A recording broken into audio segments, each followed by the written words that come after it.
여러분 반갑습니다. 오늘도 주님과 함께 하루를 시작하는 여러분에게 하나님의 은혜와 평강이 함께 하실 줄 믿습니다. 우리의 예배를 받으시는 하나님께서 오늘도 우리의 삶을 복된 길로 인도하실 줄 믿습니다.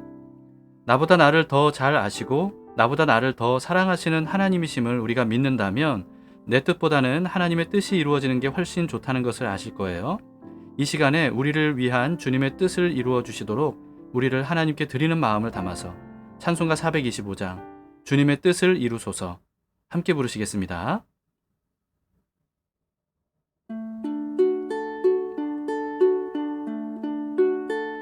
주님의 뜻을 이루소서 고요한 중에 기다리니 진흙과 같은 날 빚으사 주님의 형상 만드소서 주님의 뜻을 이루소서 주님 발 앞에 엎드리니 나의 맘속을 살피시사 눈보다 희게 하옵소서 주님의 뜻을 이루소서 병들어 몸이 피곤할 때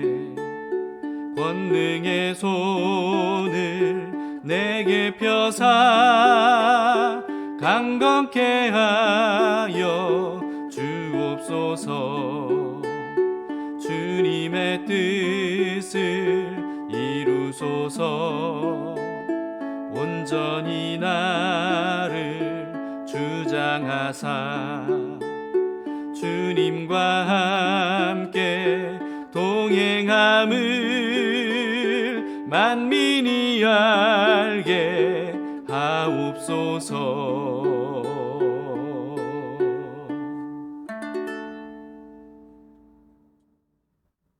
오늘 말씀은 이사야서 45장 1절에서 17절까지의 말씀입니다. 하나님께서 하시는 일에 대해서 불만을 품은 이스라엘에게 하시는 말씀입니다. 하늘이여 위로부터 공의를 뿌리며 구름이여 의를 부를지어다. 땅이여 열려서 구원을 싹트게 하고 공의도 함께 움돋게 할지어다. 나 여호와가 이 일을 창조하였느니라. 질그릇 조각 중 한 조각 같은 자가 자기를 지으신 이와 더불어 다툴진대 화 있을진저 진흙이 토기장에게 너는 무엇을 만드느냐 또는 내가 만든 것이 그는 손이 없다 말할 수 있겠느냐. 아버지에게는 무엇을 낳았소 하고 묻고 어머니에게는 무엇을 낳으려고 해산의 수고를 하였소 하고 묻는 자는 화 있을진저 이스라엘의 거룩하시니 곧 이스라엘을 지으신 여호와께서 이같이 이르시되 너희가 장래일을 내게 물으며 또 내 아들들과 내 손으로 한 일에 관하여 내게 명령하려느냐. 내가 땅을 만들고 그 위에 사람을 창조하였으며 내가 내 손으로 하늘을 펴고 하늘의 모든 군대에게 명령하였노라. 내가 공의로 그를 일으킨지라 그의 모든 길을 곧게 하리니 그가 나의 성읍을 건축할 것이며 사로잡힌 내 백성을 값이나 가품이 없이 놓으리라. 만군의 여호와의 말이니라 하셨느니라. 여호와께서 이같이 말씀하시되 애굽의 소득과 구스가 무역한 것과 스바의 장대한 남자들이 내게로 건너와서 내게 속할 것이요 그들이 너를 따를 것이라. 사슬에 매어 건너와서 내게 굴복하고 간구하기를 하나님이 과연 내게 계시고 그 외에는 다른 하나님이 없다 하리라 하시니라. 구원자 이스라엘의 하나님이여 진실로 주는 스스로 숨어 계시는 하나님이시니이다. 우상을 만드는 자는 부끄러움을 당하며 욕을 받아 다 함께 수욕 중에 들어갈 것이로되 이스라엘은 여호와께 구원을 받아 영원한 구원을 얻으리니 너희가 영원히 부끄러움을 당하거나 욕을 받지 아니하리로다. 이스라엘을 바벨론에게서 구원하시기 위한 하나님의 계획은 페르시아의 고레스 왕을 통해서였죠. 이것은요, 악하고 무자비한 바벨론에 대한 하나님의 공의로운 심판을 위한 방법이기도 했습니다. 8절을 보시면 하늘이여 위로부터 공의를 뿌리며 구름이여 의를 부을지어다. 땅이여 열려서 구원을 싹트게 하고 공의도 함께 움돋게 할지어다. 나 여호와가 이 일을 창조하였느니라. 그런데 이와 같은 하나님의 방법에 불만을 품은 이스라엘 백성들이 있었던 것 같아요. 아니면 불만을 품을 것을 하나님께서 미리 아셨던 것일지도 모르겠습니다. 하나님께서 갑자기 책망하시는 투로 토기장이 비유를 말씀하셨어요. 9절 말씀을 보시겠습니다. 질그릇 조각 중 한 조각 같은 자가 자기를 지으신 이와 더불어 다툴진대 화 있을진저 진흙이 토기장이에게 너는 무엇을 만드느냐 또는 내가 만든 것이 그는 손이 없다 말할 수 있겠느냐. 깨진 질그릇 조각과 같은 사람이 자기를 만드신 하나님과 싸우려 하면 화를 당할 것이라고 경고하시는 거예요. 이어서 진흙이 토기장이가 토기를 만드는 일에 간섭하거나 또는 따질 수 없고요. 또 어떤 물건이 자기를 만든 사람에게 손이 없다고 말할 수 없다고 하십니다. 이와 같은 토기장이 비유는 성경 여러 군데에서 볼 수 있거든요. 이사야서에서만도 5군데에서 토기장이 비유가 나와요. 그리고 예레미야서에서도 나오고요. 또 로마서에서도 등장합니다. 그 중에서 아마 가장 많이 알려진 말씀은 로마서일 겁니다. 로마서 9장 21절에 보시면요. 토기장이가 진흙 한 덩이로 하나는 귀히 쓸 그릇을 하나는 천이 쓸 그릇을 만들 권한이 없느냐. 그런데 이런 토기장이 비유의 의미를 오해하는 사람들이 꽤 많은 것 같습니다. 토기장이와 같으신 하나님께서 어떤 사람은 구원받을 사람으로 어떤 사람은 구원받지 못할 사람으로 이미 정해놓으셨고 그것은 창조주 하나님의 주권이기 때문에 아무도 거기에 대해서 이의를 제기할 수 없다. 이런 식으로 해석을 하더라고요. 그러나 우리는 항상 성경의 부분을 해석할 때는요. 성경 전체를 통해서 해석해야 된다는 사실을 잊어서는 안 됩니다. 성경의 모든 토기장이의 비유는요. 앞서 말씀드렸듯이 사람들이 오해하는 그런 해석과는 사실 오히려 반대의 의미를 담은 말씀입니다. 로마서만 보더라도요. 바로 뒤에 이어지는 내용만 봐도 쉽게 알 수 있어요. 로마서 9장 24절을 보시면요. 이 그릇은 우리니 곧 유대인 중에서뿐 아니라 이방인 중에서도 부르신 자니라. 이렇게 말씀하죠. 시간상 한 구절만 읽었기 때문에 뒤에 이어지는 내용들을 여러분들이 직접 보시면 좋겠는데요. 하나님께서 이방인들도 구원하기로 하신 것에 대해서 유대인들이 불만을 가져서는 안 된다는 뜻이에요. 유대인들은 자기 민족만 하나님께서 선택하셨다는 이 선민 사상을 가지고 있었는데요. 예수 그리스도 이후에 할례나 율법을 지키지 않아도 구원을 얻을 수 있다라고 하는 이런 복음이 전파되니까 여기에 대해서 불만을 품었던 겁니다. 이거는 마치 진흙이 토기장이가 토기 그릇을 필요에 따라 임의로 만드는 것에 불만을 품은 것과 같이 교만하고 악한 태도라고 말씀하시는 거예요. 오늘 본문을 비롯해서 성경에 등장하는 모든 토기장이 비유도 같은 의미입니다. 잘못된 선민 사상을 가지고 있었던 이스라엘은 어떻게 하나님께 선택받은 거룩한 백성이 더러운 이방인들인 바벨론에게 능욕을 당할 수 있는지 이걸 이해할 수 없어 했어요. 하박국 선지자도 그에 대해서 하나님께 따졌습니다. 그런데 이번에는 하나님께서 이스라엘을 능욕했던 바벨론을 심판하시고 이스라엘을 구원하실 것이라고 하시면서 이번에도 이방 나라인 페르시아의 고레스 왕을 선택하셔서 그 일을 하신다고 하니까요. 이스라엘은 또다시 불만을 품는 거죠. 이들은 하나님께 선택받은 민족이기 때문에 하나님께서 어느 이방 나라보다도 이스라엘을 가장 강한 나라, 부한 나라가 되게 해주셔야 된다고 그렇게 여겼습니다. 여기에 대해서 하나님이 토기장이 비유로 말씀하셨던 거예요. 성경의 모든 토기장의 비유를 종합해서 정리하면 이런 의미입니다. 하나님께서 이스라엘을 선택하신 것이 하나님의 주권이었던 것처럼 고레스를 하나님의 일을 이루시기 위한 도구로 선택하신 것 역시 하나님의 주권이라는 거죠. 이스라엘이 바벨론에게 패망했던 것은 마치 토기장이가 정성껏 만들었던 그릇이 더럽게 오염이 되거나 쓸 수 없을 정도로 훼손이 되면 가차없이 깨뜨리고 새로 만드는 것처럼 이스라엘이 죄와 악으로 심하게 오염됐기 때문에 바벨론에 의해서 패망했다는 겁니다. 이에 대해서 도대체 이스라엘이 하나님께 따질 수 있는 게 무엇이냐라고 하는 그런 말씀이에요. 즉 토기장이 비유는요. 구원받을 사람과 구원받지 못할 사람을 하나님께서 미리 다 정해놓으셨다는 뜻이 아니고요. 하나님께서 선택하신 사람도 죄로 오염되면 깨뜨리실 권한이 있으시고 선택받지 못했던 사람에게는 긍휼을 베풀어 주셔서 구원해 주실 권한도 있으시다 라고 하는 이런 말씀입니다. 그런 은혜를 가장 먼저 받았던 이스라엘이 거기에 대해서 불만을 품는 것은 이건 교만하고 악한 것이다 라고 책망하시는 말씀이죠. 여러분, 그런 의미가 맞는지 아닌지 여러분이 직접 성경의 모든 토기장의 비유를 찾아서 읽어보시기 바라요. 자, 11절을 보시겠습니다. 이스라엘의 거룩하시니 곧 이스라엘을 지으신 여호와께서 이같이 이르시되 너희가 장래일을 내게 물으며 또 내 아들들과 내 손으로 한 일에 관하여 내게 명령하려느냐. 하나님께서 행하시는 일에 대해서 하나님께 지음받은 사람 중에 어느 누구도 하나님께 따지거나 또는 이래라 저래라 명령할 권한도 없고 그런 지혜도 없다고 말씀하시는 겁니다. 이것은 하나님께서 무조건 내 마음대로 할 거니까 어느 누구도 토달지 마, 이런 뜻이 아니에요.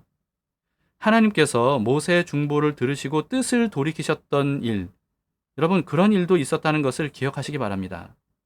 하나님께서 이스라엘을 책망하시면서 그렇게 말씀하셨던 이유는요, 이스라엘이 교만하고 악하기 때문이었어요. 그런 그들이 하나님께서 사랑과 공의를 행하시는 일에 대해서 불만을 품었던 겁니다. 그래서 하나님은 하나님께서 사랑과 공의를 행하시는 일에 대해서 가장 먼저 사랑과 공의의 은혜를 받았지만 이미 깨진 토기 조각처럼 죄로 오염된 이스라엘은 그런 말 자격이 없다고 말씀하시는 거예요. 13절을 보시겠습니다. 내가 공의로 그를 일으킨지라 그의 모든 길을 곧게 하리니 그가 나의 성읍을 건축할 것이며 사로잡힌 내 백성을 값이나 가품이 없이 놓으리라. 만군의 여호와의 말이니라 하셨느니라. 하나님께서 이스라엘 백성을 구원하시고 예루살렘 성을 재건하는 일에 이방인 고레스를 선택하셔서 복을 주시는 것, 이것을 공의로운 일이라고 하십니다. 그것이 죄로 심판을 자초했던 이스라엘에게 구원의 은혜를 베풀어 주시기 위한 하나님의 방법이었다는 거예요. 그런 이스라엘이 불만을 품는다는 게 정말 말이 안 된다는 거죠. 그런데 우리도 이스라엘과 별반 다르지 않은 것 같지 않습니까? 하나님은 아무런 조건 없이 우리에게 찾아오셔서 우리를 구원해 주셨죠. 그런데 우리는 어느새 우리만 구원받을 자격이 있고 하나님께 선택받을 자격이 있다는 듯이 착각하면서 구원받을 자격이 없는 사람들을 우리가 정해도 되는 것처럼 그렇게 차별하고 있지는 않은가 함께 돌아봅시다. 그런데 내가 자격이 없다고 판단하고 정죄한 사람을 하나님께서 선택하셔서 하나님의 일꾼으로 세우시면 어떨까요? 이스라엘처럼 하나님께 불만을 품지 않겠습니까? 마치 탕자의 비유에서의 맏아들처럼 아버지에게 대들면서 따지게 되는 거죠. 자신을 마치 아침 일찍부터 고용돼서 하루 종일 열심히 일했던 포도원 품꾼처럼 그렇게 불만을 품을 자격이 있다고 착각하게 될 겁니다. 우리도 아무런 자격이 없었는데 무한한 하나님의 사랑 덕분에 아무런 조건 없이 구원의 은혜를 받았다는 이 사실을 잊어서는 안 됩니다. 잊으면 그렇게 되는 거예요. 우리는 처음 구원의 은혜를 받았던 때를 기억해야 됩니다. 우리가 바로 자격이 전혀 없는 탕자였다는 사실, 우리가 오후 5시에 고용되었던 품꾼이었다는 사실을 우리는 다시 상기해야 됩니다. 하나님께서 오직 은혜로 우리를 구원해 주신 것은요, 하나님의 사랑이자 공이었어요. 마찬가지로 하나님께서 전혀 자격이 없어 보이는 사람을 선택하셔서 부르시는 것 역시 하나님의 사랑이자 공이라는 이 사실을 우리는 인정해야 됩니다. 사랑과 공의의 하나님께서 행하시는 일은 항상 옳습니다. 내 생각에는 이해가 안 돼도요, 전지하신 하나님께서 보실 때 분명히 무슨 이유가 있으시기 때문에 그렇게 하시는 거예요. 그렇기 때문에 하나님께서 하시는 일들이 내 생각과 다르다고 하나님께 불만을 품고 따질 것이 아니고요, 내 생각을 바꿔야 되는 거죠. 그런 경우에는 100% 내 생각이 잘못된 것이 분명하기 때문입니다. 처음에는 내가 하나님보다 옳다라고 생각할지 몰라요. 그러나 시간이 흐르면서 나중에서야 내 생각이 완전히 틀리고 하나님이 옳았다라고 하는 사실을 깨닫게 될 때가 얼마나 많은지 몰라요. 그러므로 하나님을 경외하는 마음으로 하나님 앞에서 항상 겸손함을 잃지 말아야 됩니다. 이스라엘이 하나님께서 행하시는 일에 불만을 품어도 하나님은 이스라엘을 위해서 계획하신 일들을 약속대로 이루겠다고 하셔요. 14절을 보시겠습니다. 여호와께서 이같이 말씀하시되 애굽의 소득과 구스가 무역한 것과 스바의 장대한 남자들이 네게로 건너와서 네게 속할 것이요 그들이 너를 따를 것이라. 사슬에 매어 건너와서 네게 굴복하고 간구하기를 하나님이 과연 네게 계시고 그 외에는 다른 하나님이 없다 하리라 하시니라. 장차 고레스 왕이 정복한 나라들에게서 전리품으로 취한 것을 예루살렘을 재건하는 일에 쓰도록 이스라엘에게 제공해 줄 것이라는 말씀입니다. 이 말씀대로 고레스가 이스라엘에게 엄청난 혜택을 제공했다는 사실을 우리가 어제도 함께 나누었죠. 그리고 그 이후에 느헤미야를 중심으로 예루살렘 성벽을 재건할 때도요, 페르시아 왕이 굉장히 필요한 많은 보물들을 제공해 줬다는 것을 우리는 성경을 통해서 확인할 수 있습니다. 이로써 하나님께서 이스라엘과 함께 하시고 오직 여호와 하나님만 진짜 신이라는 사실을 또다시 입증해 주셨어요. 15절을 보시겠습니다. 구원자 이스라엘의 하나님이여 진실로 주는 스스로 숨어 계시는 하나님이시니이다. 하나님은 우리 눈으로 볼 수 없는 분이지만 모든 역사를 주관하시는 분이지요. 매일 성경 해설란에 여기에 대해서 아주 멋지게 해설되어 있더라고요. 우리 눈에 보이는 파도를 일으키는 것이 보이지 않는 바람이듯이 역사의 파도 이면에는 하나님의 바람이 불고 있습니다. 내가 보는 파도 같은 현실은 무엇입니까? 그것 너머에 바람처럼 불고 있는 하나님의 선하신 뜻과 완전하신 섭리를 보는 시선을 잃지 맙시다. 눈에 보이는 것들을 움직이게 하시는 분은 눈에 보이지 않는 하나님이십니다. 그렇기 때문에 우리는요, 눈에 보이는 것들을 통해서 눈에 보이지 않으시는 하나님을 인지하고 만날 수 있어야 됩니다. 그럴 수 있기를 바랍니다. 16절을 보시겠습니다. 우상을 만드는 자는 부끄러움을 당하며 욕을 받아 다 함께 수욕중에 들어갈 것이로되. 반면에 눈에 보이는 우상을 만드는 사람은 부끄러움을 당하고 심판을 받을 것이라고 말씀하십니다. 17절을 보세요. 이스라엘은 여호와께 구원을 받아 영원한 구원을 얻으리니 너희가 영원히 부끄러움을 당하거나 욕을 받지 아니하리로다. 하나님께서 이스라엘을 구원하시고 부끄러움과 욕을 당하지 않게 하시는 이유는요, 이스라엘이 잘해서가 절대 아닙니다. 오히려 이스라엘은 교만하고 악했어요. 그럼에도 불구하고 하나님께서 이스라엘을 구원하시는 이유는 오로지 하나님의 사랑과 신실하심 때문입니다. 그 사실을 이스라엘이 잊지 말아야 했던 것처럼 우리도 잊지 말아야 돼요.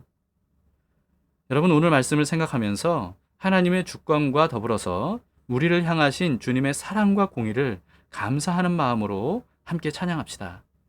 그의 생각, 이 노래를 가사 하나하나를 깊이 묵상하면서 함께 부르시겠습니다.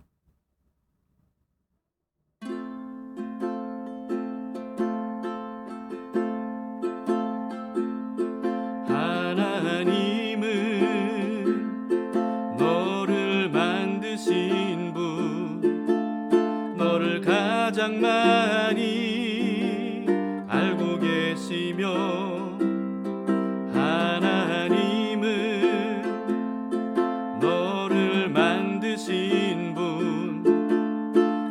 가장 깊이 이해하신단다.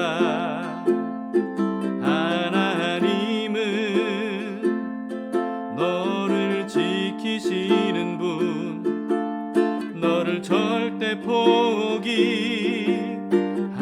않으며, 하나님은 너를 지키시는 분, 너를 쉬지 않고 지켜보신단다. 그의 생각 셀 수 없고 그의 자비 무궁하며 그의 성실 날마다 새롭고 그의 사랑 끝이 없단다.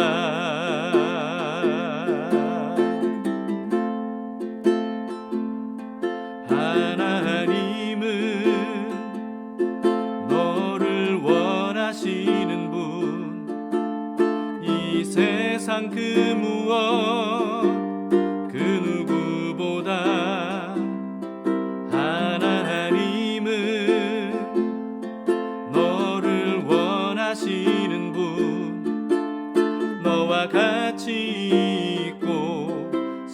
인도하신단다. 하나님은 너를 인도하는 분, 광야에서도 폭풍 중에도 하나님은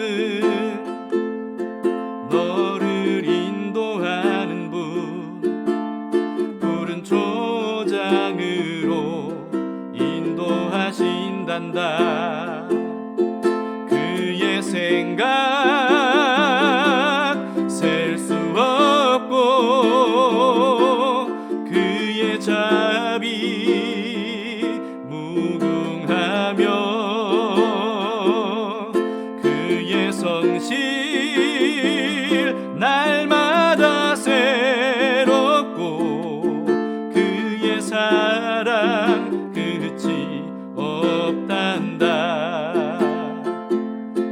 그의 생각 셀 수 없고 그의 자비 무궁하며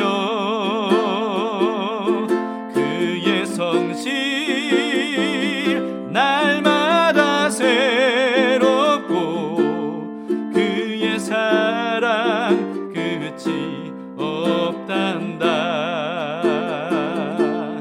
그의 사랑 끝이 없단다. 그의 사랑 끝이 없단다.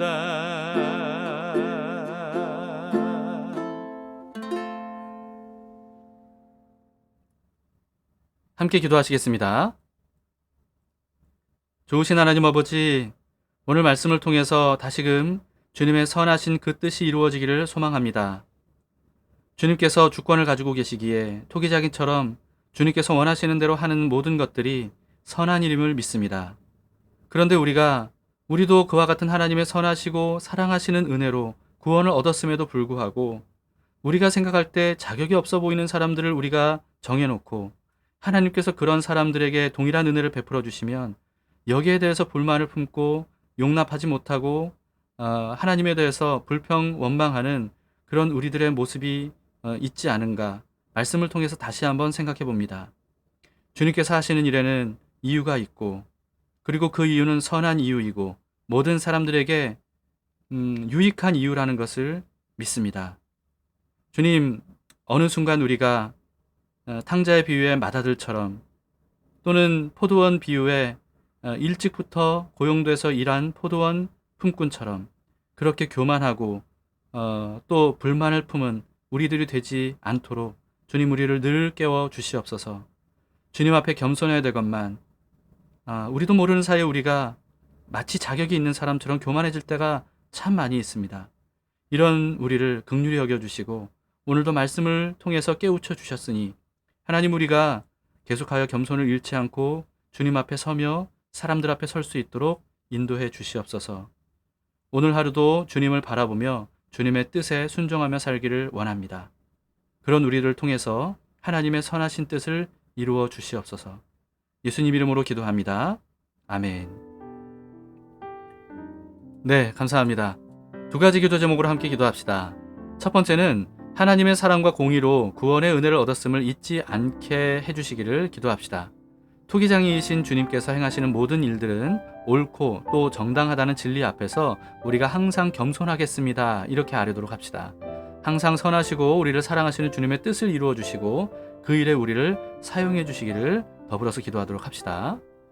두 번째는요, 무더운 여름에 코로나19로 인해서 정말 많은 고생을 하고 있는 의료진들을 위해서 기도하면 좋겠습니다.